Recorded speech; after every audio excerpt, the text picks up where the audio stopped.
Hi, everybody, and welcome to another Monday Motivation Podcast. I'm joined, as always, by my main man, Goran Vejzovic. Good morning, everybody. What's going on?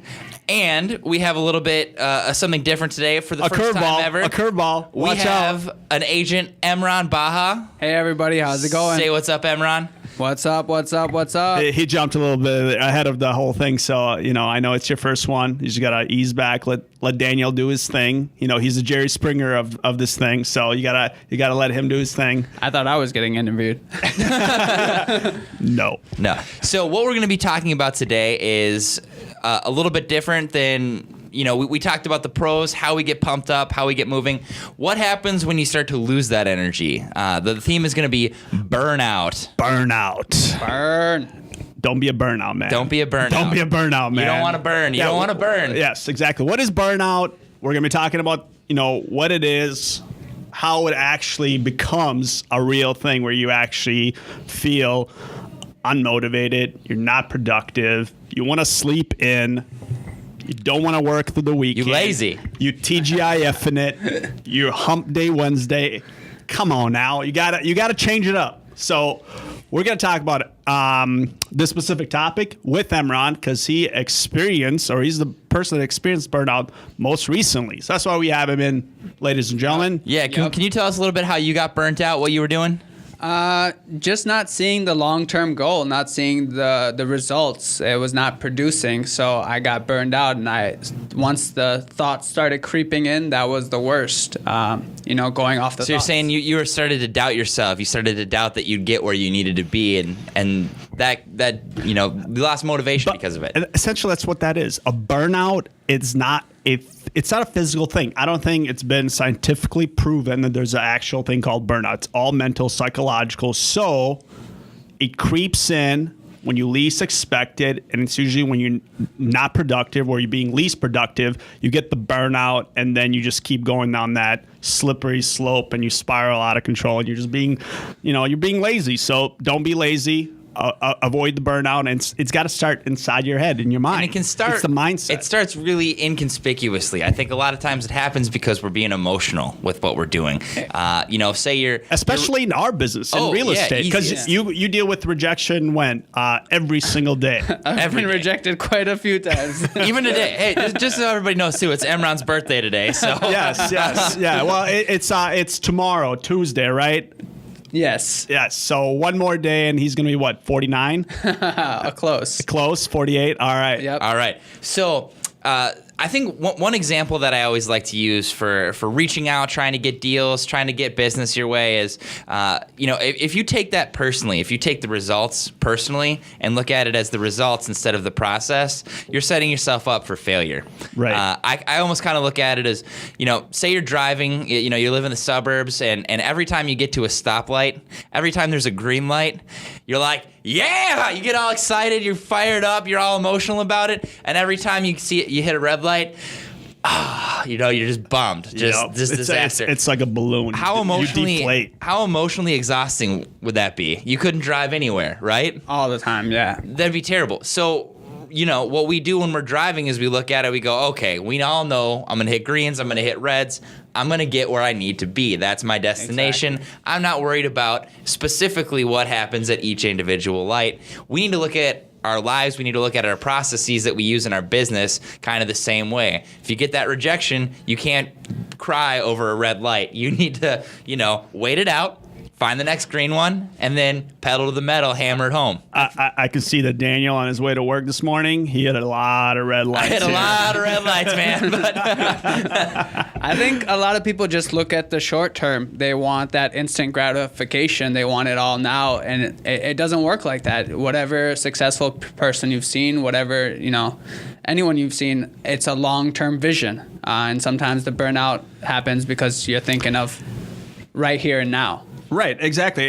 And really, what I do every single day is that you don't have to, a lot of people have big dreams, goals, whatever. You're not going to achieve them tomorrow or the next day. So the more time passes without those small wins, I think that's when you start developing that burnout, and it kind of it builds onto itself. So what you got to do is every single day you concentrate on small wins. And what you do with those wins, you keep building on those. It's really just kind of pretty sure I used this analogy before, but I don't really care.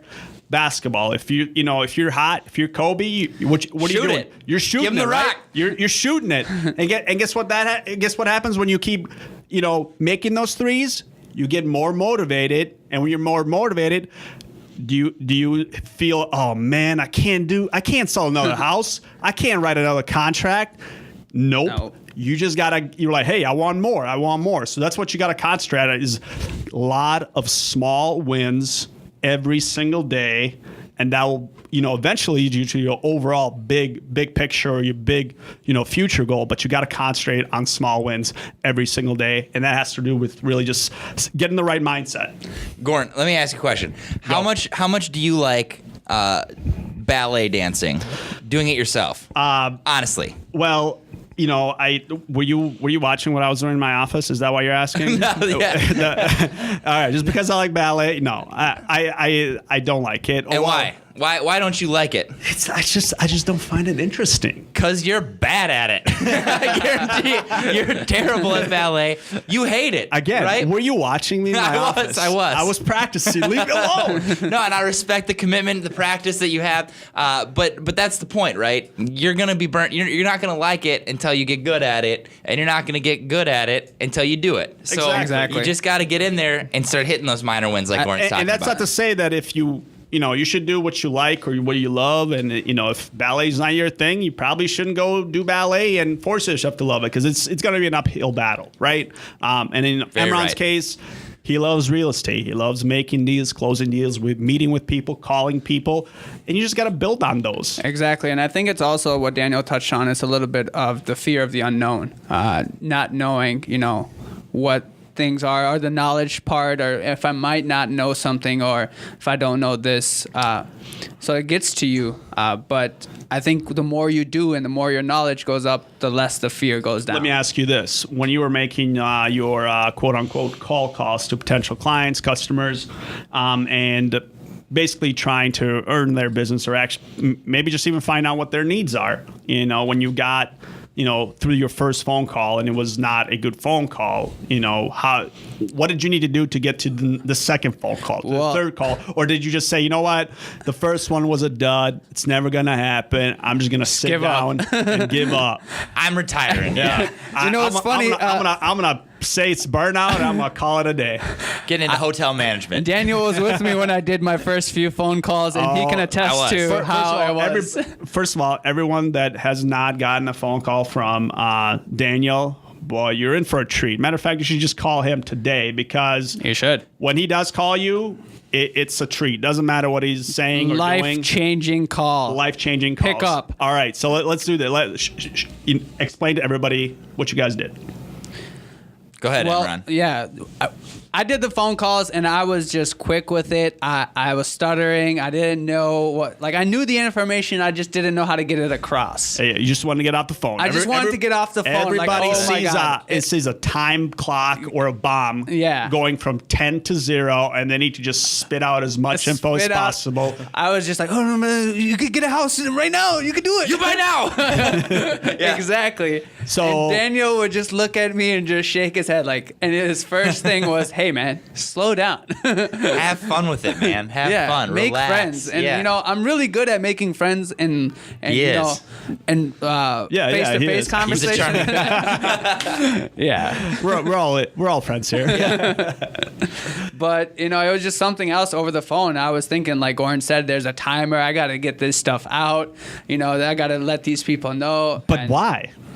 Why? I don't know. It was just like that sales, that the perception, these people are busy and they only got 10 seconds. That's why you say, hey, are you busy? Great, me too. Yeah. I guess business is booming. That's right. Yeah. So you started making phone calls again and getting into it. What was the motivate? What finally clicked for you that made you get over? What realization did you have that made you decide and realize, hey, I'm burnt out right now. I don't like where I'm at. I don't like what I'm doing. I've been grinding the same thing and just kind of lowering my work ethic as I've been going for the last, month or two here. Time for me to turn it around. It was like that. What is that? Besides my coaching. Yes. It was like that. When you do the same things and it produces the same result, it's like insanity. What is that? I don't know how the quote the goes. definition of insanity is, expecting this, do the same thing, get a different result. Exactly. That's what it was. And I was expecting a different result. And I also started just paying more attention to the long-term vision. I didn't start thinking about like today or tomorrow or next week. I was thinking a year, 2 years, 5 years, 10 years. Where do I see myself? What do I want to do? What are my goals? Can't get to the big picture unless you get the small wins. Yeah, and the small wins, those are the things every day, making those calls, checking the list, and whatever it may be. Setting weekly goals is a great way, I think, to weekly, avoid burnout. daily. I have hourly goals myself, guys. But hey, that's to each their own. Real quick on the phone call tip, I've done probably a million phone calls myself in my time, corporate America. 10 phone calls a day for the last 53 years. More like 110 phone calls a day.